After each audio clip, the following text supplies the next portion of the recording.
ایک وقت ایسا آیا کہ اللہ تعالیٰ نے حضرت ابراہیم کو بہت زیادہ مال عطا فرمایا. اتنے اونٹ گنے نہیں جاتے، گائیں اتنی زیادہ کہ شمار نہیں ہوتی، بکرے بکریاں اتنی زیادہ کہ شمار، بہت زیادہ مال اللہ نے عطا فرمایا. اور ابھی کچھ عرصہ پہلے آپ پیچھے جائیں نا تو جو لفظ مال تھا وہ روپے پہ تو بولا ہی نہیں جاتا تھا، وہ جانوروں پہ بولا جاتا تھا. بہت زیادہ مال اللہ نے دیا، بکریاں، گائیں، اونٹ، بیل، بڑا کچھ. تو رب کریم نے فرشتوں سے فرمایا کہ وَاتَّخَذَ اللَّهُ إِبْرَاهِيمَ خَلِيلًا، ابراہیم میرا دوست ہے. تو فرشتے کہنے لگے یا اللہ جسے اتنا کچھ دیا جائے اس نے دوست تو بننا ہی ہوتا ہے، تو نوازا ہی بڑا ہے، اتنا مال، اتنے کھیت کھلیان، اتنا کچھ. اللہ کریم نے فرمایا جاؤ آزمائش کر لو، امتحان لے لو. فرشتہ امتحان لینے پہنچ گیا. حضرت ابراہیم کے جانور چر رہے ہیں چراگاہ میں، حضرت ابراہیم بھی ہیں، غلام بھی ہیں، بہت بڑا ریوڑ ہے. آپ تشریف فرمائے. ایک فرشتہ آیا تو کھیت میں چھپ کے بیٹھ گیا اور بلند آواز سے کہنے لگے سبحان اللہ والحمدللہ ولا الہ الا اللہ واللہ اکبر. اب وہ حضرت سیدنا ابراہیم علیہ السلام کھڑے تھے تو وہ کھیت میں بیٹھ کے تسبیح پڑھنے لگا سبحان اللہ والحمدللہ ولا الہ الا اللہ. حضرت ابراہیم کہنے لگے یہ میرے رب کا نام کون لے رہا ہے، بڑی اس کی میٹھی آواز ہے، بڑی کون ہے. ڈھونڈنے لگے، گھومتے گھومتے اس کے پاس چلے گئے. فرشتہ انسانی شکل میں، تو میرے رب کا ذکر کر رہا تھا؟ اس نے کہا میں ہی کر رہا تھا. فرمانے لگے یار ایک دفعہ پھر نہیں کرتا؟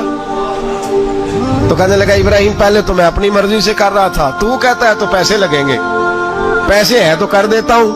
حضرت ابراہیم کہنے لگے بول تو کیا لے گا، میرے اللہ کا ذکر سنانے کا کیا لے گا؟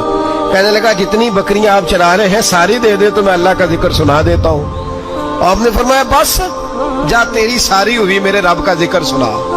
اور پھر شروع ہو گیا سبحان اللہ الحمدللہ ولا الہ الا اللہ واللہ اکبر. حضرت ابراہیم علیہ السلام کیف میں یار پھر ذرا سنا، نا علما وچ پھسا سانو تو یار دی گل سنا سانو. ذرا دوبارہ سنا. میں پھر سنایا، ایک دفعہ پھر کہا. فرشتہ کہنے لگا بس جی آپ کے پیسے پورے ہو گئے. حضرت ابراہیم کہنے لگے چل ایک دفعہ اور سنا. کہنے لگا پیسے لگیں گے. تو کیا لے گا؟ کہنے لگا گائیں بھینسیں ساری میری. فرمایا بس یار اتنی قیمت، تو سنا صحیح، سارا کچھ ہی تیرا. پھر شروع ہو گیا سبحان اللہ والحمدللہ ولا الہ الا اللہ واللہ اکبر.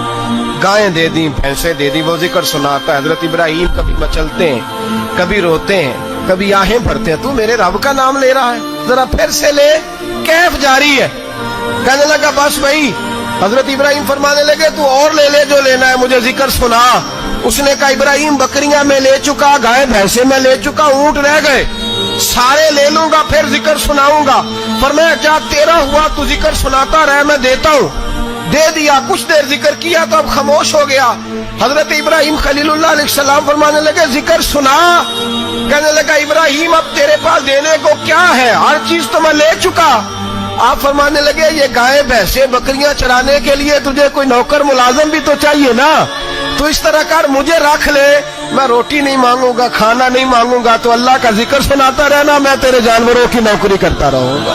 حضرت ابراہیم علیہ السلام نے جب یہ کہا نا، فرشتے کی آنکھوں میں آنسو آ گئے. تر دامنی پہ شیخ ہماری نہ جائیے، ہم دامن نچوڑ دیں تو فرشتے وضو کریں.